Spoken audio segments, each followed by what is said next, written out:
ভাবি, তোমার নাকি হাত পুড়েছে? মা বলেছে। হ্যাঁ, দেখি কতক্ষণই পড়েছে। ইস, এতখানি পুড়ে গেছে। একটু সাবধানে কাজ করতে পারো না ভাবি? এতটা যে পুড়েছে ভাইয়া কি জানে?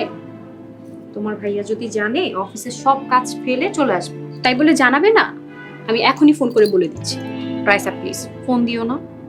আচ্ছা ঠিক আছে, তুমি বিশ্রাম করো, আমি ফ্রেশ হয়ে আসি। আচ্ছা আমি তোমাকে খাবার বেড়ে দিচ্ছি। ভাবি তুমি বিশ্রাম করো, আমি ফ্রেশ হয়ে এসে তোমার সাথে অনেক গল্প করবো। ঠিক আছে তাড়াতাড়ি এসো। ও ভালো কথা, তুমি খেয়েছো? হ্যাঁ ননদি, মা খাইয়ে দিয়েছে। এখন তুমি খেয়ে আসো, অনেক গল্প করবো। ভাবি, আজকে একটা ছেলে আমাকে প্রপোজ করেছে। তা তুমি কি বললে? আমি কিছু না বলে চলে এসেছি।